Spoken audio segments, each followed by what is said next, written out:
Apparently, finding your husband's secret escape plan to Mexico with your sister, financed by a trust fund you didn't even know existed, isn't what they mean by family values. There I was, Quinn Mitchell, 38, perched precariously on a Louis XVI chair at the Naples Country Club, trying to look like the picture of suburban bliss.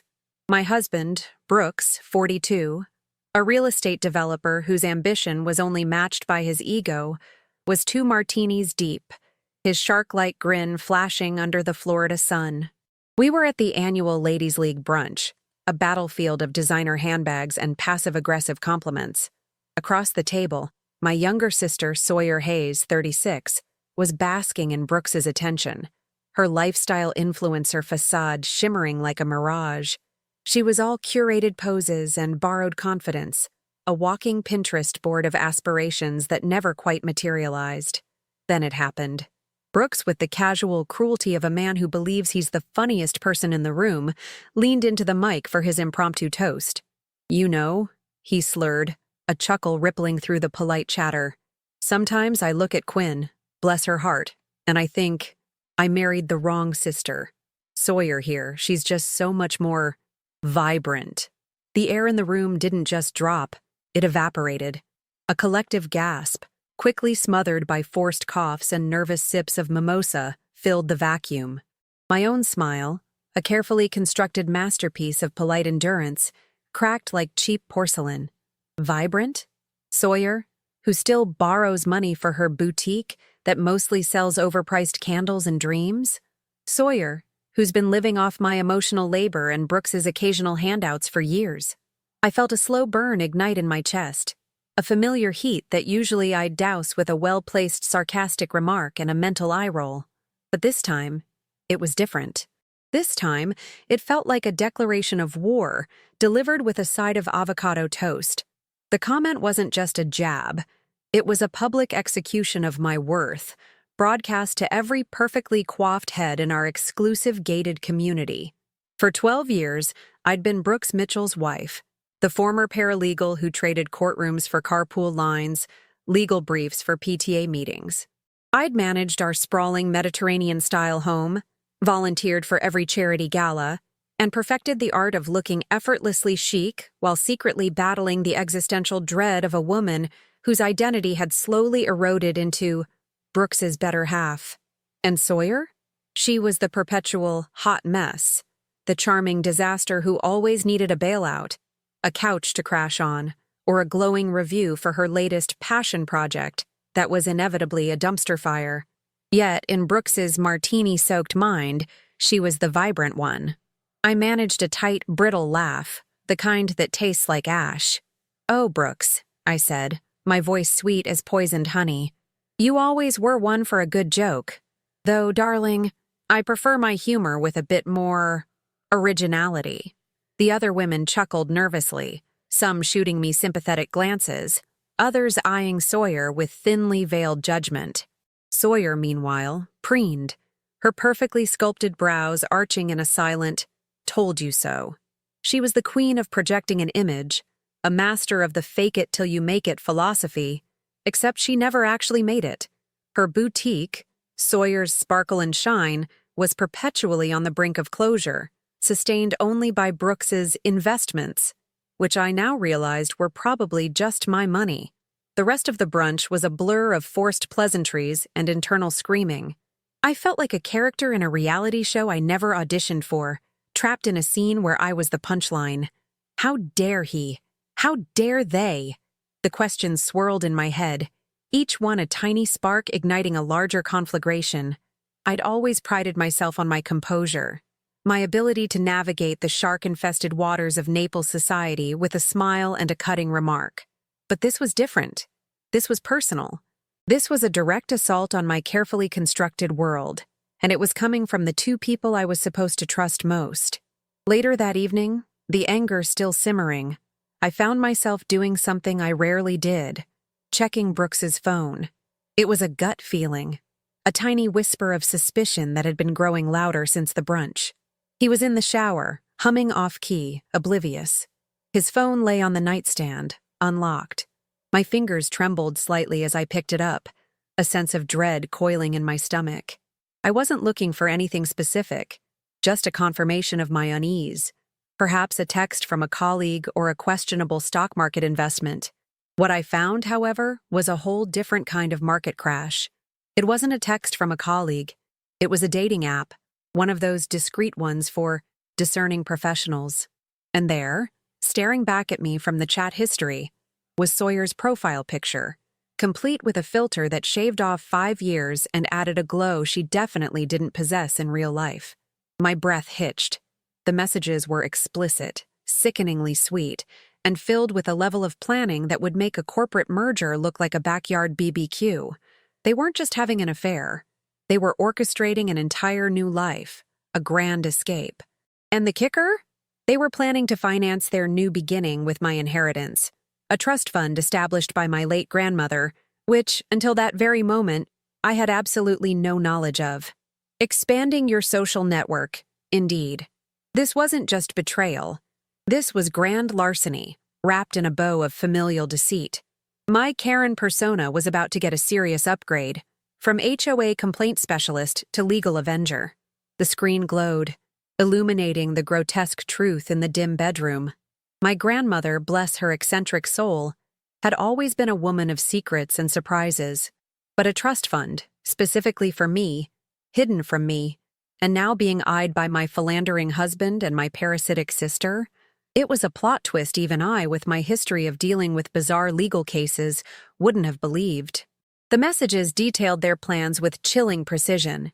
Once Quinn signs the papers, Brooks had written, "We'll be set. That old trust fund, it's a gold mine. Enough for our villa in Tuscany, babe. Tuscany. With my money." The audacity was so monumental, so utterly American in its self-entitlement, it almost made me laugh. Almost. I scrolled through the nauseating exchange, each message a fresh stab. Sawyer's replies were equally sickening, full of emojis and syrupy endearments for Brooks, punctuated by thinly veiled digs at me. "Quinn's so predictable, she'll never see it coming," one read. Another, "She's too busy with her garden club and those ridiculous HOA meetings to notice anything."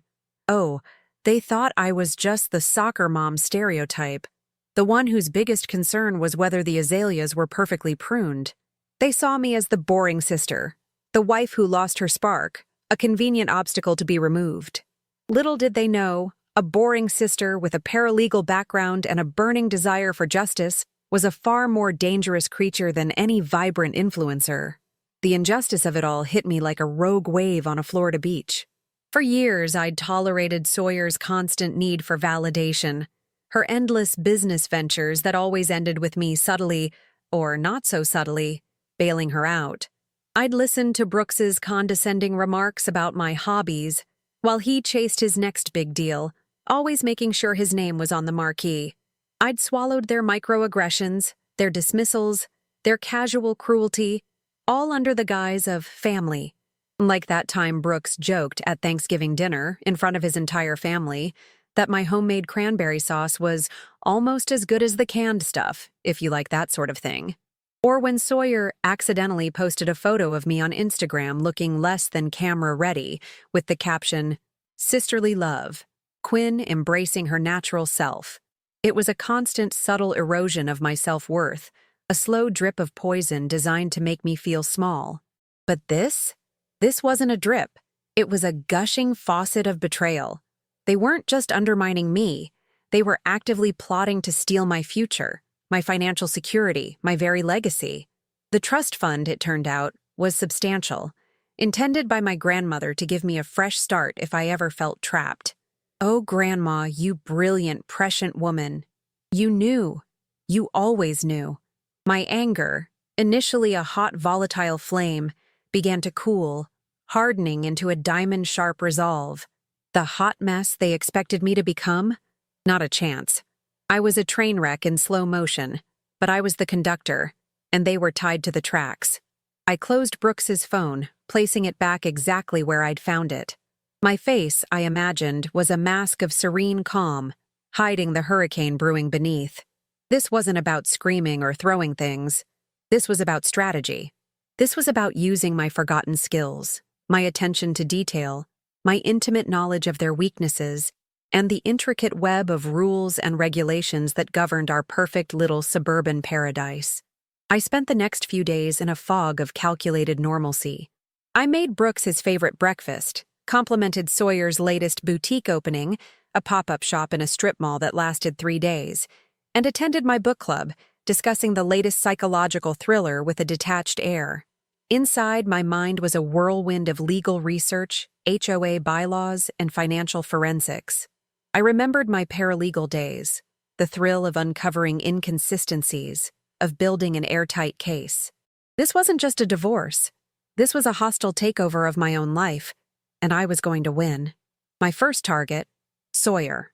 Her vibrancy was a house of cards built on a foundation of unpaid bills and a blatant disregard for community rules. I knew she often rented out her boutique space for unauthorized events, hosted noisy late-night parties, and had a penchant for leaving her trash bins out days after collection. Small things, yes, but in a community like ours, governed by the iron fist of the HOA, these were cardinal sins. Eleanor Vance, the HOA president, was a woman who lived for rules and gossip. She was a walking, talking rulebook with a personal vendetta against anyone who dared to deviate from the pristine suburban ideal. Sawyer's free spirit was about to collide with Eleanor's zero-tolerance policy. And Brooks? His downfall would be far more spectacular.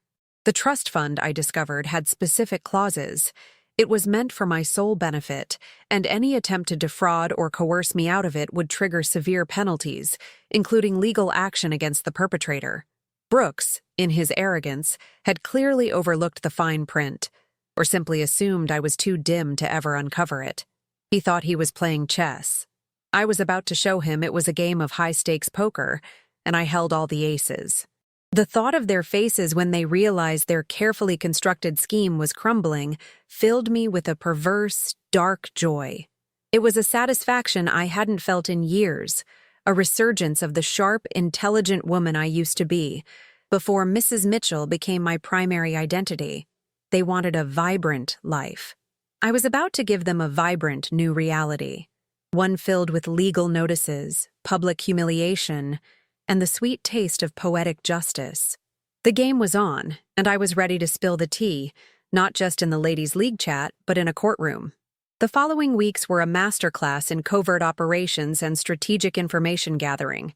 Brooks and Sawyer, blissfully unaware, continued their clandestine rendezvous, their texts growing bolder, their plans for our future more elaborate. They were so consumed by their own duplicity, they didn't notice the subtle shift in my demeanor. I was no longer just Quinn, the accommodating wife. I was Quinn, the silent predator, meticulously sharpening her claws. My morning coffee became a research session. My spa days were actually discreet meetings with a former colleague from my paralegal firm, a brilliant but cynical lawyer named Arthur Finch. He specialized in complex financial fraud and, crucially, had a reputation for discretion. "So, let me get this straight," Arthur had said, leaning back in his plush leather chair, a wry smile playing on his lips. "Your husband and your sister are planning to abscond with a trust fund you didn't know existed, after publicly humiliating you at a country club brunch?" He took a slow sip of his espresso. "That's impressively brazen, even for Naples." I had presented him with a carefully curated dossier, copies of the trust fund documents I'd managed to access through my grandmother's estate lawyer, a distant cousin who owed me a favor, screenshots of Brooks's and Sawyer's messages, taken discreetly while Brooks was napping after one too many golf outings, and a detailed timeline of their affair. I explained the HOA angle for Sawyer, how her entrepreneurial spirit translated into numerous violations. Arthur's eyes, initially skeptical, widened with each page. "Quinn," he said, "you haven't just brought me a case. You've brought me a full-blown reality show script, and you, my dear, are the showrunner." The trust fund was indeed substantial, established by my grandmother with surprisingly strict clauses. It stipulated that if I were to be divorced due to marital infidelity, or if any attempt was made to defraud me of its contents, the perpetrator would forfeit any claim to marital assets, and the trust would be immediately released to me, along with a significant penalty clause against the offending party. Grandma, a woman who once sued a department store over a faulty toaster, had clearly anticipated every possible scenario, including a two-timing husband and a greedy sister. Bless her litigious heart. My plan began to take shape. A multi-pronged attack designed to dismantle their lives piece by piece, publicly and legally. For Sawyer, it was the HOA. I started documenting every single infraction. The unauthorized pop-up yoga studio in her garage, the excessive noise complaints from her late-night influencer networking events, the unapproved exterior paint color on her boutique, a shade of millennial pink that violated the community's strict aesthetic guidelines. I even found a clause about commercial activities being prohibited in residential zones, without specific permits, a perfect weapon against her boutique operations within the community. I had become a suburban detective, my camera roll filled with incriminating photos, my notes app a meticulous ledger of their transgressions. Brooks, on the other hand, required a more sophisticated approach. His real estate empire was built on a house of cards, leveraging one project against another, often with questionable financing. The trust fund, I realized, wasn't just a bonus for him. It was a lifeline. He was in deeper financial trouble than I'd ever imagined, and my inheritance was his exit strategy, a way to pay off debts and start fresh. Arthur confirmed my suspicions. Brooks had been subtly manipulating our joint accounts, moving funds, and even taking out loans against our shared assets without my full knowledge. He was a hot mess in a tailored suit, and his train wreck was about to go off the rails. I continued to play the part of the oblivious wife, smiling sweetly, nodding empathetically as Sawyer complained about her haters online, and even offering Brooks support for his stressful work schedule. The irony was delicious. They thought they were so clever, so far ahead of me. They saw me as the Karen of the HOA, the boring wife, the one who wouldn't dare rock the boat. They underestimated my quiet observation, my paralegal training, and the sheer, unadulterated rage that fueled my every move. The climax of my plan was set for the next monthly HOA meeting, where Sawyer's accumulated violations would be presented, and then, 2 weeks later, the annual charity gala at the country club, a perfect stage for Brooks's grand unveiling. I wanted their downfall to be public, undeniable, and utterly humiliating. I wanted the whispers to turn into shouts, the gossip to become undeniable truth. "Are you sure you want to go this far, Quinn?" Arthur had asked, a hint of admiration in his voice. "This isn't just a divorce. It's a scorched earth campaign." I met his gaze, my eyes colder than a Naples winter. "Arthur," I replied, a slow, predatory smile spreading across my face. "They wanted vibrant. I'm about to give them a fireworks display. And trust me, this show is just getting started." The trap was set. The bait was taken. They were about to learn that the wrong sister was, in fact, the one with the deadliest aim. The HOA meeting was held in the community clubhouse, a sterile room filled with beige chairs and even more beige personalities. Eleanor Vance, the HOA president, sat at the head of the table, her face a rigid mask of authority. Sawyer, oblivious, was there to network, dressed in an outfit that screamed, "Influencer on a budget." Brooks was conspicuously absent, claiming a last-minute business emergency. Perfect. I sat quietly, a folder filled with meticulously organized evidence on my lap. When the new business section began, I raised my hand. "Eleanor," I began, my voice calm, "I'd like to bring a few community concerns to the board's attention, specifically regarding property at 1420 Coral Cove Lane." Sawyer's eyes, which had been darting around the room, snapped to me. A flicker of annoyance, then confusion, crossed her face. I proceeded to present my case, not with emotion, but with cold, hard facts. Photos of the unauthorized yoga studio, screenshots of her Airbnb listings for boutique events, noise complaint logs, even a color swatch proving her boutique's exterior paint violated aesthetic guidelines. Each piece of evidence was presented with the precision of a seasoned prosecutor. The room buzzed. Eleanor, initially annoyed by the interruption, grew increasingly stern, her pen scratching furious notes. Sawyer tried to interrupt, to dismiss it as petty gossip, but I cut her off with a polite but firm, "Please, Sawyer, the board needs to hear the facts." By the time I finished, Eleanor's face was a thundercloud. "Ms. Hayes," she declared, her voice dripping with disapproval, "these are not minor infractions. These are blatant disregard for community standards and a clear violation of commercial activity clauses. The board will be issuing immediate fines, and we will be reviewing your residency status. This is a gated community, not a free-for-all." Sawyer's jaw dropped, her vibrant facade crumbling into a hot mess of indignation. She stammered, she blustered, but the evidence was irrefutable. The community members, initially shocked, now exchanged knowing glances.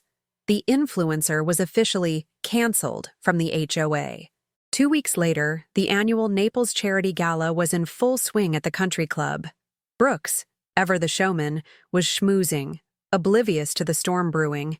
He'd barely registered Sawyer's HOA debacle, dismissing it as Quinn being dramatic. He was focused on his big announcement, a new development project he was launching, which, I knew, was heavily reliant on my trust fund money. I arrived with Arthur Finch, my legal consultant, on my arm. Brooks's smile faltered when he saw us, a flicker of unease in his eyes. Sawyer, still smarting from her HOA humiliation, shot me daggers from across the room. The air was thick with anticipation, though only I knew why. During the speeches, Brooks took the stage, radiating false confidence. He launched into his spiel about his visionary new project, his commitment to community, and his loving wife, Quinn, who, he claimed, was his rock. It was a sickening performance. As he reached his crescendo, I gave Arthur a subtle nod. Arthur, a master of timing, rose from his seat, a manila envelope in hand.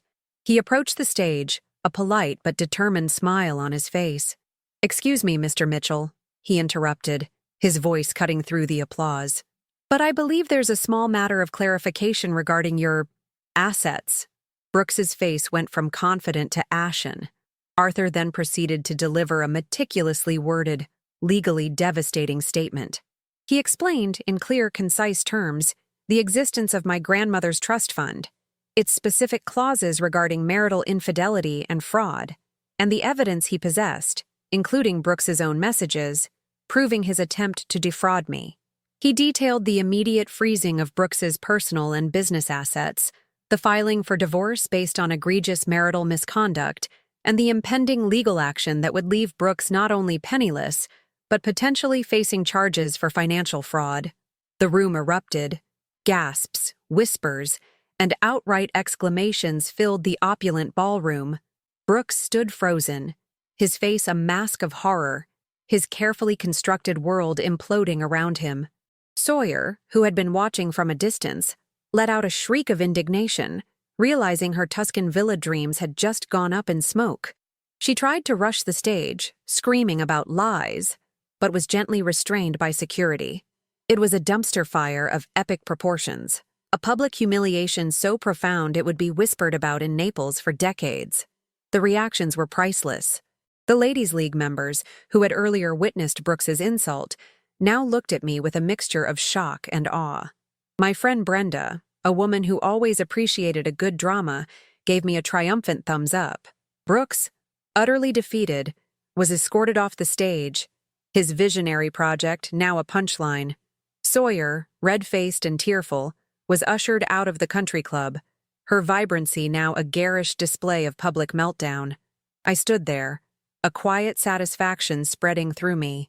There was no shouting, no dramatic monologue from me, just the cold, hard facts, delivered with devastating precision.